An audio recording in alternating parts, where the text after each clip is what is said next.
네, 안녕하세요. 사실 오늘 메인은 바로 이 토론입니다. 그래서 국내에서 한번 자료를 살펴보시면 알겠지만 그 메타버스 윤리나 사용자 경험에 대한 자료를 찾기가 너무 힘들죠. 그래서 지금 어느 누구도 그런 부분에 대해서 내가 봤다 하고 이제 얘기할 수 있는 상황이 아니고요.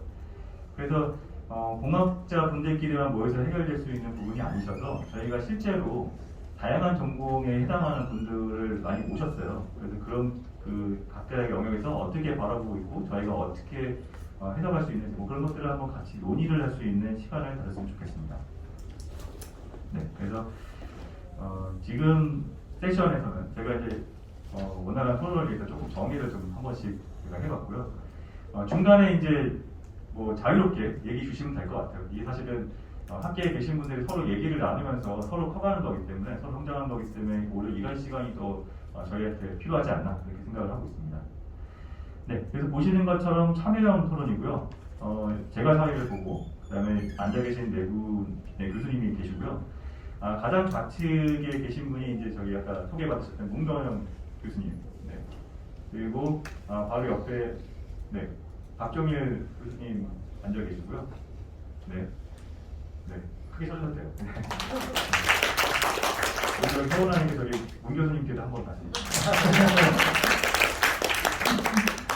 그리고 여기 세 번째 앉아 계신 분이 안정희 교수님. 그리고 마지막에 여기 끝에 앉아 계신 교수님이 김성희 교수님이십니다. 네. 제가 이제 살짝 소개를 잠깐 해드리면요. 문건임 교수님 같은 경우에는 지금 법학 쪽에 배경 지식을 갖고 계시죠? 네, 그래서 저희가 오늘 이 법적인 이슈 뭐 이런 것도 조금 미리 얘기를 해주실 것 같아요. 사실 저희가 잘 만들어도 법을 또 모르면 안 되잖아요. 그리고 박정희 교수님은 워낙 저희 방송미디어공학계 활동도 많이 하시고 유명하셔갖고 저희 이제 XR 쪽에 이제 큰 축의 한 분이신 그 대가 쪽에 저는 대가라고 이제 생각하고 있습니다. 그래서 저희 방송미디어공학회뿐만 아니라 메타버스 미래포럼 의장까지 맡아서 굉장히 많은 활동을 해주시고 계시고요.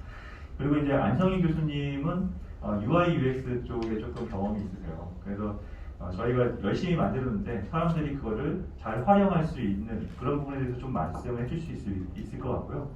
그리고 이제 김성희 교수님 같은 경우에는 이제 과학 철학 쪽에 좀 계시거든요. 그래서 과연 그것들이 의미가 있는가, 인간과 사회의 의미가 있는가, 가치가 있는가 이런 것들을 좀 얘기를 해주실 수 있지 않을까 생각이 듭니다. 네, 그리고 잠깐 포럼 소개를 하면요. 저희가 본 특별 세션은 이제 메타버스 미래 포럼의 활동의 일환으로 저희가 지금 됐어요. 지금 동영상이 계속 업로드되고 있는데요. 저희가 이제 창립 세미나를 4월달에 아까 의장님께서 말씀해 주신 것처럼 그 이후로 1회 세미나, 오늘이 2회 세미나거든요. 그래서 계속 관련돼서 정리가 되면 자료들이 업로드 되니까요. 유튜브에 메타버스 미래 포럼이라고 검색하시면 관련된 내용 살펴보실 수 있을 거라고 생각이 듭니다. 네, 기억을 해주셨다가 나중에 한번 살펴봐 주셨으면 좋겠습니다. 먼저 이제 요 얘기를 먼저 드리고 네, 잠깐 사진 찍으시는 분이 계신 것 같아서 네. 네. 감사합니다. 저희 김 박사님 저희도 하나 찍어주시죠. 저희 그 토론 패널 분들 있는 모습 딱 있으면 좋을 것 같습니다. 예쁘게 찍어주세요.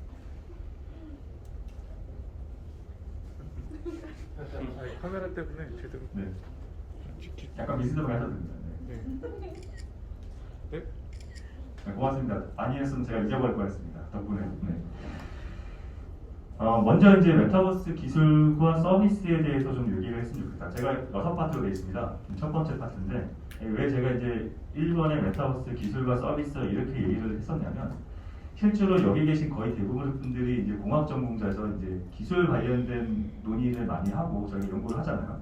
그럼에도 불구하고 이것들이 서비스로서 실현이 되고 사람들이 환호해야지만 저희 생태계가 더 발전을 하거든요. 그래서 그런 얘기들을 먼저 한 5분에서 7분 정도를 같이 이제 얘기를 한번 했으면 좋겠는데요. 먼저 이제 기술에 대해서 이제 박정희 교수님께서 뭐 한번 관련해서 앞에 3개 발표를 보셨잖아요. 그래서 기술의 발전 뭐 방향이라든지 아니면 그런 게 잠깐 의견 있으시면 한번 얘기해 주셨으면 좋겠습니다.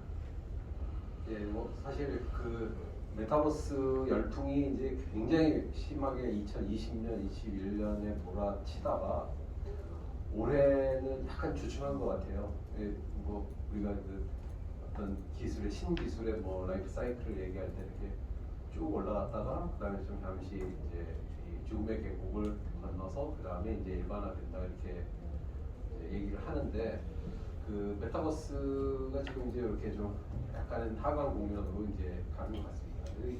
요럴 때가 사실은 뭐 이거 본격적으로 정신을 차리고 제대로 이제 이 살펴볼 수 있는 어떤 중요한 시기라고 생각을 합니다. 근데 저는 이 메타버스가 뭐 신기루 아니냐 이렇게 이제 그 비관적으로 말씀하시는 분들도 많아요. 뭐 이게 그냥 뭐 AR, VR하고 뭐 이런 거 대충 이렇게 묶어가지고 그냥 그 용어 하나 그럴듯하게 잘 붙여가지고 이렇게 하는 거 아니냐 이렇게 비관적으로 얘기하는 사람들도 더러 있는데 저는 근데 좀 관점이 다릅니다. 그러니까 그 뭐 AR, VR이 뭐 굉장히 성공할 것이다라고 옛날에 사람들이 한때 막 이러다가 뭐 생각보다 별로네 그렇게 된 게 이제 AR 같은 경우 2016년에 이제 그런 파도를 한번 탔었는데요. 근데 제가 이번에 월 초에 이제 AW라고 그 오그멘티드 월드 엑스포라는 거 가서 보니까 이제는 이제 산업계가 형성이 됐다는 생각이 들더라고요.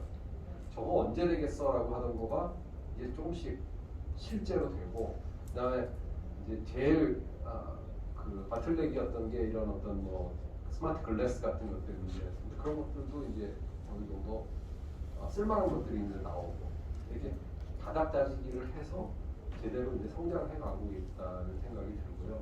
그게 이제 그 예측에서 크게 벗어나지 않을 것 같습니다. 그래서 메타버스도 전반적으로는 이제 원래 그 기술이라는 게 다시 돌아가지는 않거든요. 앞으로 계속 가는데 이거를 포함하는 방향으로 이제 계속 잘 나갈 것 같습니다. 네, 박정희 교수님께서 기술 관련된 얘기를 잠깐 해주셨는데요. 옆에 이제 저희 문만영 교수님께도 하나 여쭙고 싶어요. 저희가 이제 이런 논의가 있어야지만 방금 말씀해 주셨던 것처럼 그냥 AR, VR 그때처럼 그냥 살짝 지나가는 게 아니라 전반적으로 저희가 진짜 파도를 일으켜서 메타버스 관련된 모든 분야에 계신 분들이 자기의 기술과 그리고 이제 기술력을 이제 확보를 하고 그리고 이제 그것을 통해서 산업적으로 뭔가 자리를 잡을 수 있을 거라 생각이 드는데요. 교수님께서 보시기에 오늘 기술 내용들이 있었는데 이것들이 실제로 서비스가 이루어지기 위해서는 어떤 것들이 좀 필요하다고 생각을 하시나요? 정치인들이 질문하면 다른 대답하는데 오늘 정치인처럼 말씀을 드려야 될 것 같습니다. 지금 공학회라고 하시고 주제는 메타버스 윤리라고 하시면서 지적재산권을 전공하는 저에게 토론을 하라고 하셨는데 될까요? 그랬더니 여러 학계에서 접근하는 것이다 라는 말씀만 듣고 왔습니다. 근데 김소희 교수님 말씀까지는 잘 알아듣고 중간에 안 교수님 말씀 반쯤 알아들었는데 마지막 안 교수님 말씀은 이제 어느 다른 별에 와서 외계어를 듣는 심정으로 듣는 상황입니다. 그런데 워낙에 메타버스가 지금 뭐 이제 유행이라고 할까요? 그래서 얼마 전에 있었던 저희 지식재산권 학회에서도 메타버스와 지식재산 이 문제에 대해서 논의를 했었고요. 근데 이제 제가 어떤 말씀을 드릴 수 있을까라고 생각을 해봤는데 지금 이제 김소희 교수님께서 이 메타버스 윤리가 현실과 가상 세계를 혼동하는 데에서 뭔가 문제가 생길 수 있을 것 같다 이런 말씀하셨는데 이제 여기 지적재산권 쪽에서도 어떤 혼동 가능성을 얘기하긴 하지만 그거를 엄밀하게 그때그때 자세히 따져서 혼동 가능성이 있는 경우와 없는 경우를 분리해서 법적으로 규율을 해야 된다 이렇게 보고 있습니다. 일단은 예전에 인터넷이 처음 들어왔을 때도 인터넷 세계는 현실 세계와 전혀 다른 공간일 것이다. 거기서는 자유롭게 활동할 수 있고 뭔가 법적인 규율이 거기에 미쳐서는 안 된다라는 그 주장도 굉장히 강했었는데 결국은 인터넷에서 모든 규율이 되고 심지어 인터넷에서의 명예훼손은 정보통신망법이라는 것에 의해서 더 중하게 처벌되기도 합니다. 그리고 뭐 처음에 벅스 같은 그 음원도 무료로 되다가 이제는 다 유료화가 정착이 되었고 인터넷 공간도 모두 현실 공간하고 동일하게 규제가 되고 다만 현실 세계와 조금 다른 면은 그것에 맞춰서 규율되게 됐습니다. 그렇다면 메타버스도 특별히 다른 것이 아니라 현실 세계의 법률이 그대로 규율될 수 있고 법률 쪽에서만 말씀을 드리면 다만 약간 다른 부분은 그것이 변형되어 규율되거나 그것을 현실 세계와 유사하게 규율하기 위한 새로운 법률이 생길 것이다. 그래서 그다지 특별하진 않다. 그러나 메타버스가 발전함에 따라서 법률이 그것을 예측하고 또 따라가면서 규율하는 것이 중요하다. 이 정도로 생각을 하고 있고요. 예를 들어 상표권 쪽을 말씀을 드려보면 상표권은 이제 저한테 손 드신 거 아니시죠? 예, 말씀하셔도 선생님 됩니다. 말씀 끝나시면 제가 질문을 예, 알겠습니다. 네.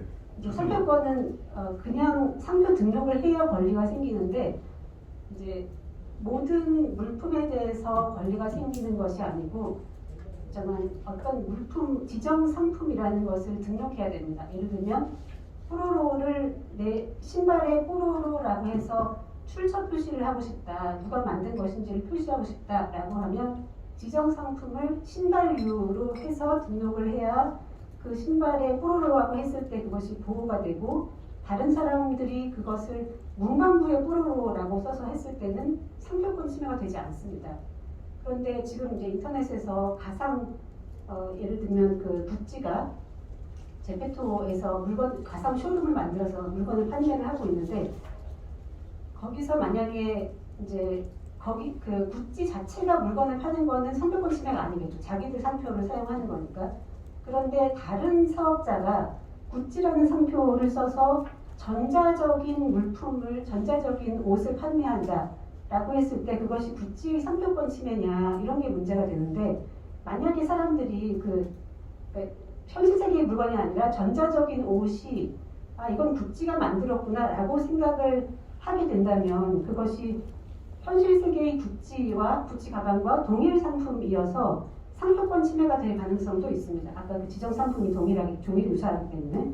근데 사람들이 야 이거는 인터넷에서 거잖아. 이거는 이제 메타버스에서의 것이지 실제 상품이 아니잖아라고 하면 이거는 상표권 침해가 되지 않는 것입니다. 그래서 구찌나 나이키 같은 경우에는 벌써 이것을 그러니까 그 전자적인 상품을 별도의 지정 상품으로 등록하기 시작했습니다. 그래서 이렇게 별도로 등록을 하는 방법으로 상표권 보호를 받고 그렇지만 등록을 하지 않았더라도 부정경쟁 방지법의 위반이 되거나 또는 정말 사람들이 이건 진짜 구찌가 했나 보다라고 했을 때는 상표권 침해가 될 수 있습니다. 이런 식으로 한 가지 그 구체적인 경우에 따라서 기존의 법리를 적용하면 되고 다만 AI 창작 같은 경우에는 지금 개인 자연인 그러니까 살아있는 사람의 창작만을 보호하기 때문에 우리나라 법은 특히 저작권이나 특허나 모두 그렇기 때문에 이걸 별도의 법률을 만들어서 보호해야 되지 않느냐 이것은 이제 뭐 지식재산 국가적인 차원에서도 굉장히 많이 논의가 되고 있는 상황인데요. 어쨌든 아주 특별하진 않다. 네. 그리고 운동가능성은 개별적으로 가야 될 것 같다. 이 말씀드립니다. 네, 답변 감사합니다. 저희가 기술적으로 그런 문제가 발생하지 않도록 구현해야 될 이슈가 좀 남아 있는 것 같습니다. 아까 질문하시겠다고 하셨는데 질문 혹시 마이크가 저희가 따로 또 있나요? 그렇게 그냥 다 들릴 것 같아서 좀 큰 목소리로 좀 네, 저 목소리 네, 안녕하세요. 삼성전자 송지현입니다. 저희 회사도 사실 이 이슈가 굉장히 큰 문제인데요. 저희가 서비스를 하지 않고 물건을 파는 회사이기 때문에 근데 저희의 비즈니스 마켓이 B2C다 보니까 사용자들이 저희 물건을 가지고 뭘 어떻게 하는지를 다 제어할 수 없지만 결국엔 그것에 대한 어떤 블레임이 그 단말사로 올라오는 경우가 많아서 이런 윤리 문제에 굉장히 저희도 민감한데요. 아까 그 법제화 말씀하셨고 또 김성희 교수님께서도 그 얘기를 하셨어요. 그 슬라이드에 살인이나 폭력 같은 경우는 어떻게 제어할 거냐라고 봤을 때 저희는 기술을 만드는 회사니까 메타버스 서비스가 사실 새로운 건 아니거든요. 메타버스는 SNS와 유튜브와 AR, VR과 게임을 합쳐놓은 메타버스 거기다 플러스 뭐 탭틱이라든지 아니면 스페셜 컴퓨팅이라는 기술 요소들이 들어가는 총 집합체인데 만약에 폭력이란 걸 어떻게 하느냐? 그럼 저희는 헷갈리는 게 게임에서 내가 내 이름으로 내 캐릭터 만들어서 사람 죽이는데 그건 다 하고 있잖아. 그거랑 뭐가 다르지? 사람들은 어떻게 그거를 다르다고 그걸 수 있지? 유튜브에 있는 수많은 폭력적인 그런 장면들을 그냥 뭐 사람들에게 가감없이 흘러가고 있는데 그거는 어떻게 규제하며 얘는 어떻게 규제하지? 메타버스에 규제가 생기면 유튜브는 왜 규제 안 하지? 이런 여러 가지들이 헷갈리거든요. 왜냐하면 저희 반말에서 유튜브를 내보내는데 유튜브의 컨텐츠를 저희가 제어할 수는 없어요.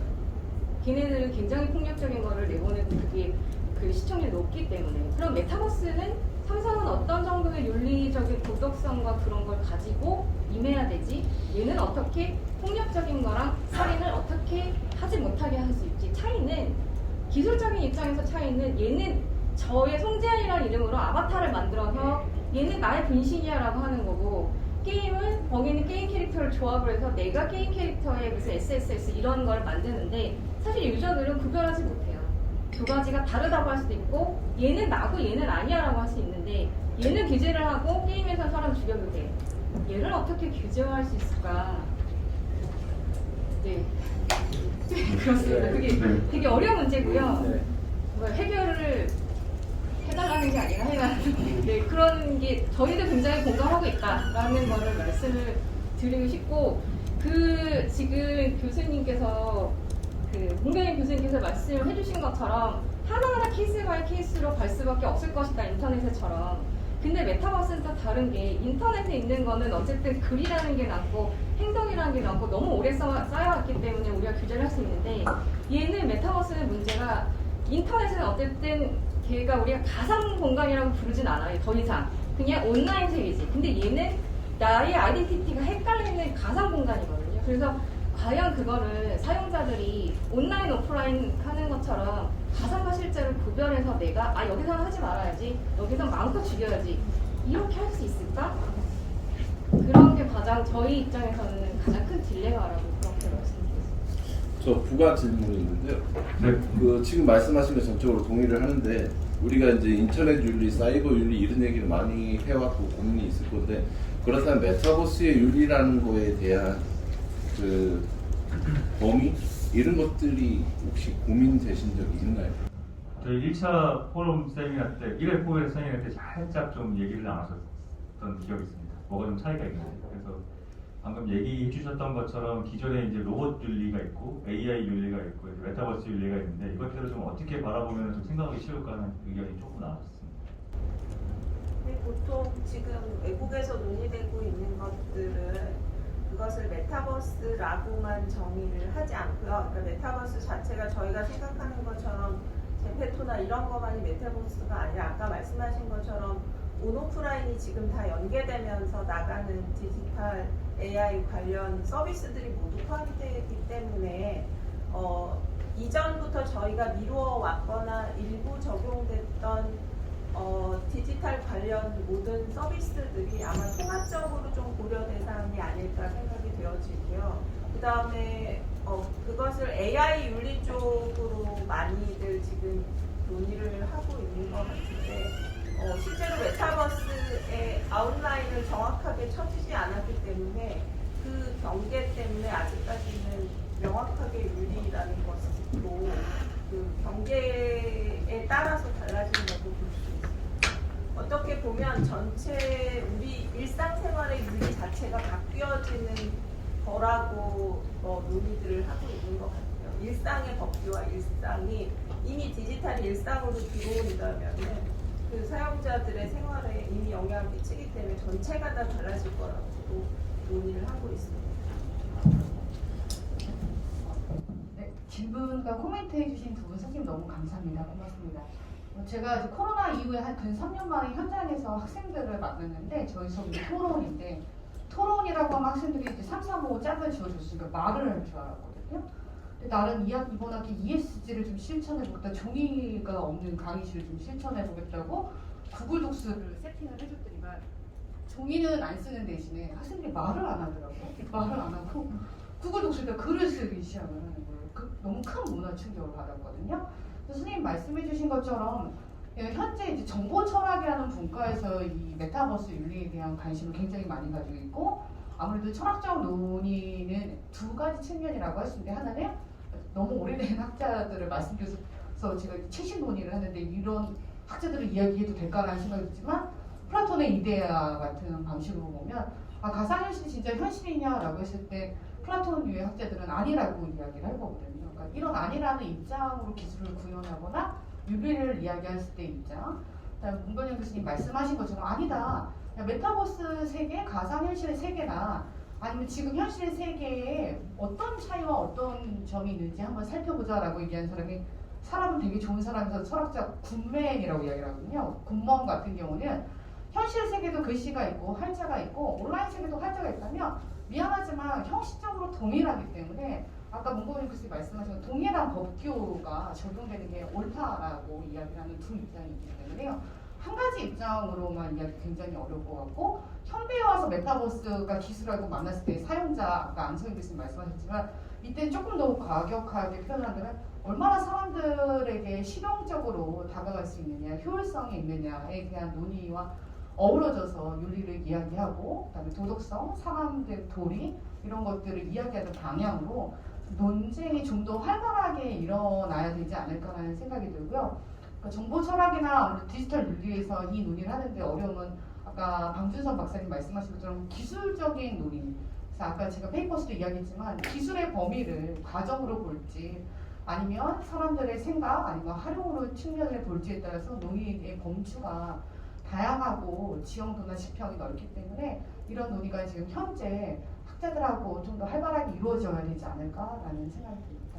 네, 좋은 질문과 코멘트 감사합니다. 제가 한 가지 더 첨언드리면 저는 플라톤보다 굿맨을 지지하는 쪽이라고 말씀드리겠습니다. 왜냐하면 물론 이거는 이런 인더스트리에 있는 입장일 수도 있는데 저희가 지향하는 메타버스는 현재 제페토나 로블록스가 아닙니다. 그거는 그냥 게이미피케이션의 세상을 만들어 놓은 거지 실제적으로 메타버스라고 우리가 월드라고 말을 붙이려면 3D 모델링화가 다 돼야 되고 이 전 세상의 스파셜 컴퓨팅이 다 지도에서 올라가야 되는데 실제적으로 거기서 지향하는 거는 내가 실생활을 보는 거랑 거기서 들어갔을 때랑 똑같아야 돼.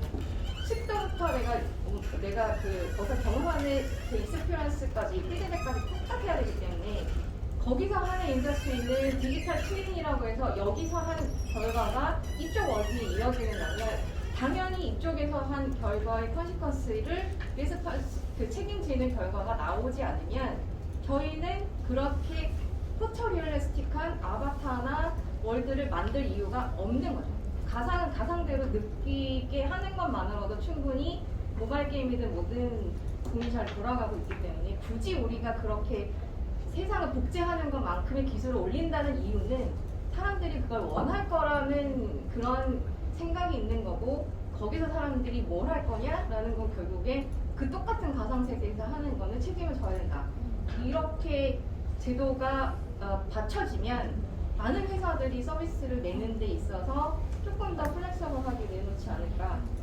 그리고 그런 기술 여기 다 아시겠지만 그런 기술 개발하는데 돈이 엄청 많이 들어요.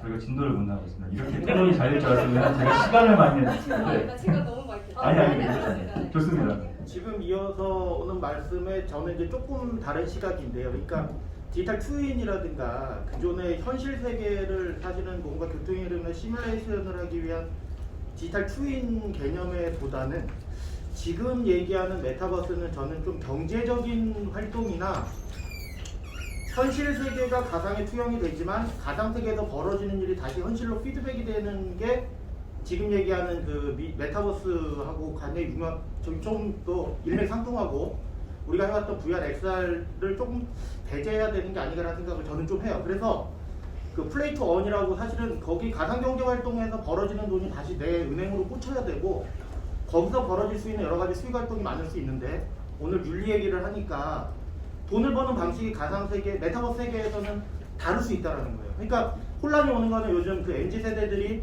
노는 방식이 다르단 말이에요. 우리 이해를 못해. 왜 거기서 저러고 있지? 근데 그들만의 세계가 있잖아요. 근데 그것이 윤리적으로 맞냐 틀리냐 얘기할 수 있을까?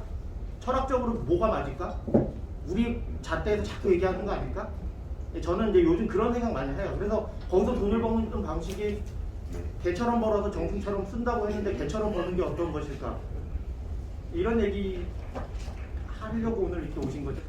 아니, 사실 지금 저희가 놓칠 수 있는데 아까 저희 문 교수님이 얘기하신 것처럼 메타버스 공간에서의 이제 창작물에 대해서 어떻게 우리가 그걸 기술적으로 인정받게 보장받게 해줄 거냐 이런 이슈 당연히 나오고요. 그리고 아까 얘기했던 것처럼 사람들이 그 디지털 공간에서 교육 체계도 자기가 뭐는 되고 안 되고 하는 거를 어떻게 기술적으로 우리가 거기다가 구현해서 넣을 것이냐 이런 거 당연히 다 생각할 수 있기 때문에 좋은 의견 제시해 주신 것 같은데 일단 저희가 진도를 못 나가고 있어갖고 제가 하나 더요. 네. 저 진도가 문제가 아니라 네, 네. 일단 근본적으로 왜 메타버스를 써야 되는지 왜 네. 쓰는지에 대해서 고민을 해봐야 될 것 같은데 저 사실 여기 전화기에 우리 저는 애초에 1학년입니다. 소개는 네. 그 전화기에 삼성페이 대부분 쓰실 거예요. 이거 메타버스예요. 어떻게 보면 이미 다 들어가 있어요. 근데 우리가 사이버 세상에서 카드가 이렇게 표시가 되고 그거는 내 카드를 거기다 넣는 거고 그게 현실에 내 계좌하고 연동이 돼 있단 말이에요. 경제적인 요소들은 전부 다 들어가 있다고. 그 메타버스라고 하는 거는 메타데이터하고 비슷해요. 우리가 데이터를 굉장히 많은 데이터들을 빠르고 정확하고 신속하게 접근하기 위해서 메타데이터를 사용하고 있는데 마찬가지로 우리가 사는 유니버스를 대표하기 위해서 메타라고 하는 거를 통해서 메타버스를 만들어 놓고 그건 아바타가 될 수도 있고 그 안에 현실에 내가 갖고 있는 자산이라든지 이런 것들 내 개성을 표현한다든지 하는 것들이 그 메타버스라고 하는 사이버 세상 안에서 표시가 되는 겁니다. 결국은 내 현실의 유니버스에 있는 나를 거기에 다 메타 정보로 표시가 된 게 이제 결국 메타버스인데 그게 3D화 되고 그러면서 이제 좀 더 사용하기 편해진 거죠. 결국 현실의 나와 새로운 사이버의 서비스를 연결해주는 새로운 형태의 서비스 인터페이스라고 보는 거거든요. 여기에 실감이라고 하는 거는 사실 꼭 필요하진 않아요. 왜냐? 이미 익스큐즈가 돼 있어요. 내 모습이 버블헤드처럼 약간 우스꽝스러울지 몰라도 아바타가 그래도 그거는 사이버 세상에서 나를 대표하고 있는 거라. 그렇기 때문에 기본적으로 우리가 메타버스를 왜 쓰는지에 대한 고민이 먼저 나와야 이게 윤리적인 문제, 어디까지 처벌을 해야 되는지 이런 것들에 대한 결론이 의견이 조금 더 이렇게 명확하게 구분이 될 수 있을 것 같다는 생각이. 진도를 나가도 되겠습니다. 네, 좀 진행을 해야 돼서 일단 저도 이제 그 의견에 대해서 여기 저희 박종현 교수님께서 어떻게 생각하시나 한번 듣고 싶긴 한데 저희가 제가 6개나 챕터를 만들어갖고 진도를 나가야 돼서 나가면서 동시에 같이 답변을 서로 주고받을 좋을 것 같습니다. 그래서 일단은 저는 이제 요 얘기를 먼저 이제 서로 얘기를 나누고 싶었어요. 조금 짧게 얘기하면 더 좋을 것 같은데 그럼 앞에서 이제 기술이 있고 이거를 서비스를 어떻게 바라보는데 여기서 이제 저는 이제 UX에 대해서 그렇게 전공자가 아니다 보니까 잘 모르지만 안정희 교수님께서 보셨을 때 그 메타버스 서비스에서의 우리가 UX를 어떻게 바라보게 되고 뭐를 지향해야 되고 이런 얘기를 조금 들으면 좋지 않을까. 그리고 이제 여기 계신 분들은 어떻게 생각하고 계신지 좀 들어보면 좋지 않을까라고 해서 챕터 2를 UX로 잡아봤습니다. 지금 말씀해주신 것하고 연계해서 답변이라기보다 네, 저희가 서로 나눈 거죠. 네, 아까 송지현 선생님께서 말씀하신 거하고도 연계가 되는데 저희가 이전에 종이로 된 돈을 썼었고 그 다음에 지금 디지털 페이가 있을 때 종이가 아직 남아있지는 남아는 있지만 실제로 종이도 쓰고 디지털 페이를 쓰진 않거든요. 종이는 굉장히 많이 종이 돈이 없어지면서 디지털 페이로 갑니다. 왜냐하면 사용자들은 편리한 쪽으로 가고 실제 리얼 라이프가 있고 그것을 그대로 트윈한 것이 있는 것이 아니라 사용자들이 심리스한 서비스를 이용하면서 각자 양쪽에서 자기들에게 편리하고 좋은 것들을 선택하게 됩니다. 결국은 양쪽의 월드가 같이 섞여져서 사람들 입장에서 선택적으로 자기들에게 편리하고 유효한 서비스들을 고르게 되고요. 지금은 이제는 게이트웨이를 통해서 이쪽으로 넘어갔다 들어왔다 하는 그것조차도 쉽게 하는 것을 사용자들이 원하기 때문에 흔히 얘기하는 심리스 서비스라는 이야기들이 나오고 있거든요. 그렇기 때문에 저희가 아까 이종 간의 서비스에 대한 이야기도 말씀하셨지만 사용자 입장에서 일부 보았던 것들을 이제는 굉장히 많이 사용자 입장으로 더 많이 보아야 하는 것이 되는 거죠. 사용자 입장에서 더 많이 창작을 할 수 있고 사용자 입장에서 편리하게 각각의 서비스들을 점프해서 다닐 수 인아웃 할 수 있도록 해주기 위해서 저희가 어떤 기술 간의 어떤 시스템을 서로 뭐라 그럴까요? 플랫폼적으로 좀 같이 공유할 수 있는 그런 제도들이 많이 생겨나야 될 것 같습니다. 최근에 저기 보면은 박정희 교수님께서도 여러 활동을 많이 하시는데 교수님께서 보시기에는 예전과 다르게 그 기술 개발하시는 분들도 UX에 대한 고려가 많이 늘고 있다고 좀 생각을 하십니까? 그렇죠. 그러니까 사실은 저는 이제 원래 증강현실을 예전부터 이제 연구해온 사람인데 최근에는 그 연구 주제 자체가 원래는 제가 이제 트래킹 기술이라고 해서 이제 현실을 인식하고 이 카메라가 어떻게 움직이는지를 정확하게 이제 알면 그 가상객체를 오버레이 시킬 때 자연스럽게 이제 할 수 있는 기술 그거가 제 원래 전공이거든요.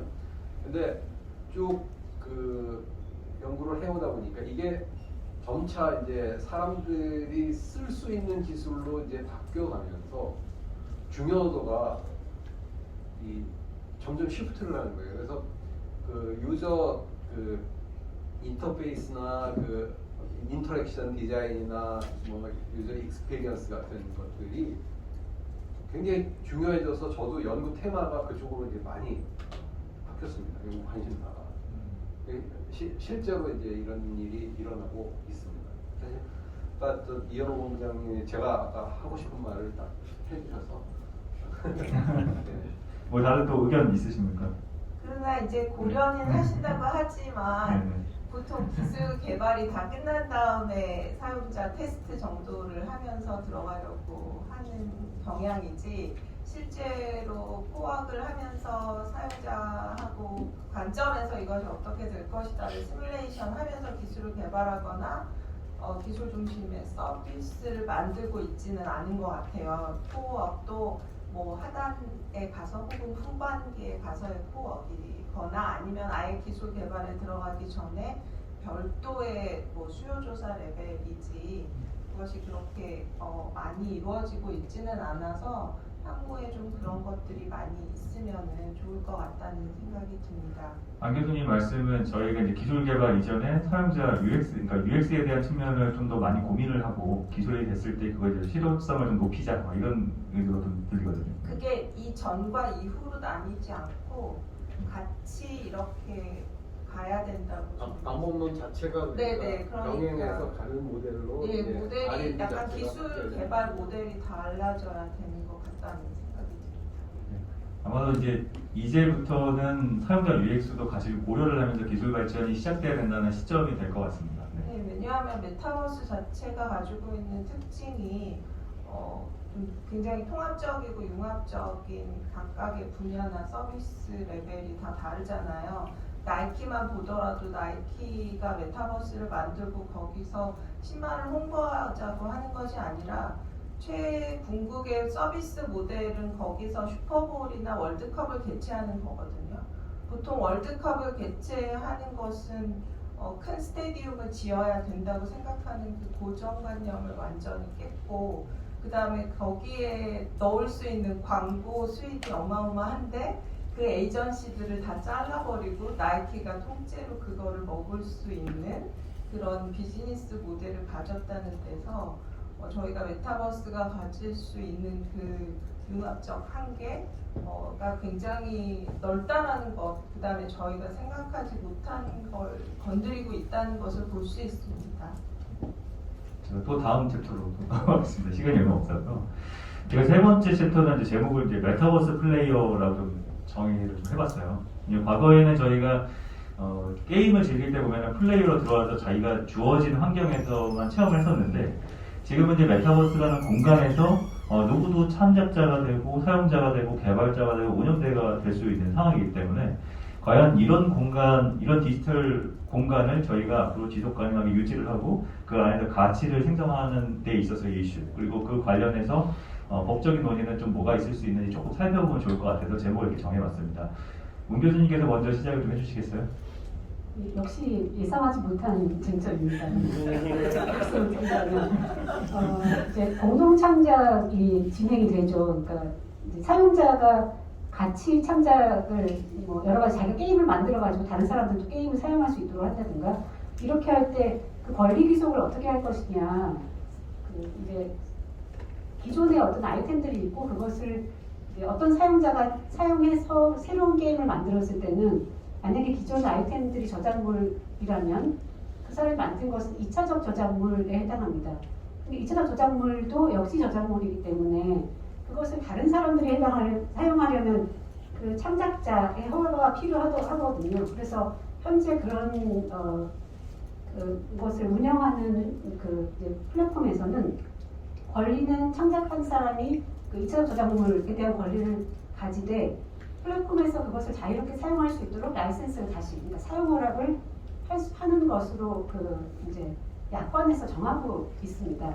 그런 식으로 뭔가 권리 귀속과 사용 허락과 이런 것에 대해서는 약관으로 정하면서 역시나 기존의 법률을 적용해서 진행하게 되지 않을까 이렇게 생각을 합니다.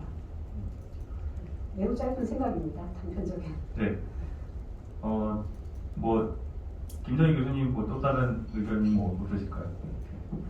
네, 그 아까 주신 의견에 제가 코멘트를 하나 해야지 될 것 같은데 그리고 아마 이것도 이어질 것 같은데요. 도대체 왜 메타버스라고 얘기를 하냐라는 근본적인 질문을 주셨는데요. 철학에는 오늘 소개한 윤리만 있는 것이 아니라 그 사람들이 살면서 함께 도리를 지키는 것에 대한 논의만 있는 것이 아니라 그 메타버스 할 때 그 메타가 영어로 메타피직스라는 철학의 본가 형이상학이거든요. 그러니까 지금 세계를 더 넘어서는 거가 그 메타라는 단어, 초월에 대한 이야기를 하는 것입니다. 근데 아까 질문 주시고 코멘트 주신 것처럼 왜라고 묻는 것이 바로 그 형이상학의 질문이에요. 그러니까 왜 메타버스냐? 왜 플레이어냐? 왜 UX냐? 그러면 그 용어를 철학에서는 존재론적인 질문이라고 하거든요. 그러니까 과학이 기술이 왜 우리에게 이렇게 더 나은 삶에 대한 이야기들을 하고 있냐라는 거 역시 존재론적인 질문으로 철학은 환원을 합니다. 그러면 도대체 인간이 다른 존재와 어떤 의미에서 차이가 있기 때문에 이런 존재론적 질문에 대해서 고민을 하느냐? 하이데거 같은 경우 존재와 시간이라는 그 고전에서 인간은 다른 존재와 다르게 시공간 안에 유한성을 가지고 있다고 이야기를 하거든요. 이걸 극복하기 위한 노력을 끝없이 하는데 그게 매개가 되는 게 바로 과학이고 기술이라고 이야기합니다. 다른 존재와 다른 차이가 인간이 뭐냐라는 학문이 철학에서는 철학적 인간학이라는 과목으로 아니 철학적 인간학이라는 단어를 이야기하거든요. 다시 아까 하신 말씀으로 돌아오면 왜 메타버스냐? 왜 도대체 리얼 월드하고 가상 세계를 나누냐? 왜 그런 고민을 인간들이 계속해서 하느냐라고 한다면 유감스럽게도 인간은 결핍의 존재이기 때문에 우리는 유한한 삶을 살고 있고 결핍의 존재이기 때문에 좀 더 나은 삶, 그걸 조금 오글거리지만 행복을 추구하는 존재로서 기술을 활용하고 있고 이것들이 나에게만 유익이 되는 것이 아니라 다른 다양한 사람들 모두를 위한 기술로 발전하길 바라는 그런 마음들이 투영됐기 때문에 메타버스 논의까지 오지 않았다라는 생각이 듭니다. 저는 조금 이제 거기에 추가적으로 사람이 인생이라는 게 한 번이잖아요. 계속 이제 선택을 해서 결국은 자기의 길을 하나의 길을 가는데 자기가 살아보지 못한 삶 그거에 대한 그 호기심이라든지 그런 것들도 있다고 보여요. 그 스노크래시 같은 경우에도 보면은 그 현실에서는 그 빛에 쫓기고 막 하지만 거기서 또 다른 삶을 살고 있거든요. 마찬가지로 인간이 살아보지 못한 삶에 대한 호기심 그런 것들도 메타버스에서 구현할 수 있기 때문에 이게 그래서 또 다른 인기가 있는 것 같기도 합니다. 동의합니다, 선생님. 그래서 아까 T에서 얘기했지만 마이클 영이 이야기했죠. 그럼 마인드 스릴, 그다음에 호기심, 더 나아가서 게이미피케이션이 주장한 것처럼 몰입감과 보상도 그런 영역으로 나오는 기술의 한 테크놀로지가 아닌가라는 생각이 듭니다. 감사합니다. 제가 말을 너무 많이 했는데 네, 괜찮습니다. 좋습니다. 이런 분위기. 네. 앞으로 모셔야 될 것 같아요. 네. 저희 포럼에 다음에 따로 연락을 주시면 교수님이 말씀하신 거에 전적으로 동감을 하고요. 저희 회사에서 저희 팀에서 그 리서치 프로젝트를 한 적이 있었어요. 왜 사람들이 메타버스로 가는가? 이게 기술을 연구하는 우리 같은 사람들을 몰고 있는 게 아닌가? 진짜 사람들의 욕구에 맞는 일을 하고 있는가에 대한 분석을 했는데 그거를 어떻게 했었냐면 그간 3,000년간의 미술사를 연구를 했습니다. 사람들이 어떤 화가가 그림을 그려서 유명하다는 얘기는 사람들이 좋다, 그 그림이 정말 훌륭하다라고 생각을 했을 거고, 그 그림들이 가지고 있는 게 뭐였길래 사람들이 그렇게 좋아했을까. 그리고 어떤 그림이 이쁘다, 어떤 사람이 잘 그렸다라고 하는 거는 사실 그 보는 눈 자체는 시대에 따라서 불변하는 거기 때문에 사람들 안에 그 말하지 못한 원초적인 욕망이 무엇이 있을까 몇 개를 분석을 해서, 그게 산업혁명 이후에 디지털화 되면서 어떻게 저희가 생산하는 TV와 모바일로 이미 구현이 되어 있는지 이런 것들을 매칭을 했었어요.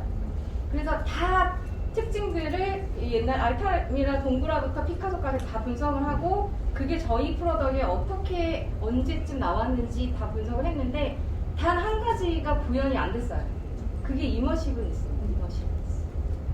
그게 서양 미술사 2000년을 관통하는 사람들의 욕망인데, 그게 기기로는 또는 서비스로는 구현이 안 됐어요. 왜? 어려워서 구현이 안 됐고, 그것이 현재 구현되는 이제 초기인 거가 아닌가. 그리고 그 안에 있는 욕망이 뭐냐 들어봤을 때는 사람들이 기본적으로 불멸의 욕망이 있다. 그 불멸의 욕망이 지금 말씀하신 것처럼 가상세계, 말씀하신 그 죄송합니다. 지금 성함이 어디였어요? 그래서 불멸의 욕망이 투영된 거고, 그것이 이전에는 아날로그 시대에는 진시황이든지 무슨 뭐 그런 사람들이 영원히 살겠다 했었던 방식이 지금은 디지털에서는 다른 방식으로 투영되는 거다라고 해서 저희 결론은 얘는 갈 길이 맞다. 갈 길이 맞는데 과연 기술적으로나 윤리적으로나 어떻게 우리가 잘 매기면서 갈 거냐, 이게 문제다라는 거를 내세웠고, 그게 저희 결론이었어요. 네, 좋은 말씀 감사합니다. 저기 공감합니다. 네, 그게 보면은 저희가 이렇게 포럼을 만들고 그렇게 논의하는 이유라 생각합니다. 과거에 인간이 추구하는 욕망과 욕구는 그대로 있었지만 과거와 다르게 저희가 이머시브한 환경을 만들 수 있겠다 보니까 누구도 겪어보지 못해서 그 상황에서 윤리적 이슈나 뭐 아까 오늘 얘기하고 있는 사회적 경험, 아니 사용자 경험에 대한 이슈나 이런 것들을 논의할 필요가 있는 거고, 그것들을 고려해서 저희가 기술 발전도 이루어 나가야 될 것 같습니다. 2개나 남았는데 시간이 사실은 30분까지거든요. 저희가 말을 조금 짧게 해서 뒤에 그 잠깐씩이라도 좀 해보고 넘어가시죠. 네, 그 4번으로 제가 끝낼게요. 왜냐면 5번에가 이제 메타버스 윤리에 대한 얘기긴 한데 4번에 이어서 짧게 하고 다음 세션도 있으시니까 제가 이렇게 호응도가 좋을 줄 알았으면 발표를 줄이고 더 토론할 수 있었게 했을 텐데, 네, 일단은 이제 메타버스라고 하면은 그 전과 다른 게 이 경제성, 그 경제 시스템에 대해서 굉장히 논의가 많아요. 그래서 저희가 이제 가치를 어떤 거를 이제 가치라고 부를 거고, 그 가치를 어떻게 인증하고 보관하고 거래하고 유통할 거죠. 이런 것도 이제 기술적인 부분, 법적인 부분, 뭐 UX적인 부분에서 조금 한두 마디씩이라도 조금 이제 저희가 논의를 해보면 좋을 것 같아서 박정희 교수님 괜찮으세요? 그러면은 저기 문 교수님께서의 메타버스의 가치는 뭐라고 좀 생각을 하시나요? 제가 너무 또 어려운 질문을 던졌죠? 네. 괜찮으세요? 그러면은 저기 두 분 네. 좋은 말씀들과 코멘트 너무 감사드리고요. 메타버스 가치와 관련해서 제가 인문사회학자로 이제 기술을 하시는 분들께 늘 부탁드리고 싶은 거는 초고령화가 정말 너무 빠르게 진행이 되고 있거든요. 근데 기술이라는 게 마치 젊은이들을 타겟으로 하는 것처럼 하는데, 사실 고령화 어르신들도 기술이 기여하고 그분을 나은 삶에 보탬이 될 수 있는 일들이 너무 많기 때문에 기술 개발에 그 초고령화가 빠르게 진행되고 있는 우리의 이런 사회 상황을 반영한 모두를 위한 좀 메타버스 그런 논의들이 좀 이루어졌으면 하는 그런 바람을 좀 이야기해 봅니다. 감사합니다. 사용자 입장에서 메타버스의 가치는 새로운 가치들이라고 할 수 있습니다. 과연 사용자들이 기대하는 새로운 가치들이 나오는 것, 그리고 그 새로운 가치들이 사람들이 가지고 있는 아까 숨겨진 욕망들이나 뭐 불멸의 이야기나 여러 가지들이 나왔는데, 사람들이 공통적으로 가지고 있는 본인들의 숨겨진 니즈들이나 욕망들을 어떻게 잘 표출하고 또 그러면서 어떻게 남에게 잘 피해가 되지 않고 갈 수 있느냐에 대한 그런 조율, 균형 이런 것에 있을 것 같다는 생각이 듭니다. 네, 감사합니다. 네. 시간이 너무 빨리 갔습니다. 저희가 이런 스타일의 포럼 진행을 처음 시도를 해봤습니다. 왜냐하면 저기 다른 포럼과 다른 토론과 다르게 사실은 메타버스라는 것도 저희가 이제 정의를 하나씩 같이 해나가는 상태고, 더군다나 윤리나 사용자 경험에 대한 것들은 저희가 더더욱더 모르잖아요. 그래서 다양한 시각에서 한번 같이 논의를 해보고 이렇게 하나둘씩 만들어가는 것들이 필요하다고 생각이 들어서 이런 자리를 한번 마련해봤고요. 이렇게 좀 장시간 자리 안 비우시고 이렇게 많은 분들이 계실 줄 제가 전혀 예상을 못했는데 너무나 감사드리고요. 저희가 오늘 말씀해주신 내용들은 자료로 잘 만들어지면 다시 또 이제 외부에 배포할 수 있도록 할 생각이고요. 나중에 또 기회가 되면 저희가 서울 지역에서도 한번 이와 비슷한 내용으로 한번 또 다른 이제 포럼으로 한번 또 찾아뵐 수 있도록 하겠습니다. 네, 뒤에 안타깝습니다. 제가 이제 하고 싶은 게 많았는데 저희가 시간이 얼마 안 돼서 여기까지 마무리를 좀 하고요. 혹시 교수님 뭐 끝 인사로 뭐 하시고 싶은 말씀 있으시면? 예, 오늘 말씀 들어보니까 그 메타버스를 일반적으로 얘기할 것이 아니라 디지털 트윈으로서 어떤 아바타가 정말 나구나라고 하는 그 메타버스하고 그냥 거기 가서 물건 사고 게임 사고 이런 메타버스하고 좀 나눠가지고 논의를 진행해야 되지 않을까 이런 생각이 들었습니다. 감사합니다. 저는 오늘 이 토론 진행하면서 여기 앞으로 모셔야 될 분들이 굉장히 많이 계시다. 그래서 이 포맷을 진짜 더 과감하게 네. 다 같이 이렇게 둘러 앉아가지고 하는 진짜 포럼을 한번 조만간 만들어봐야 되겠다 이런 생각을 했습니다. 네. 감사합니다. 네. 두 분은 마지막에 발언하셨으니까 뒤에 세션이 있어요고요.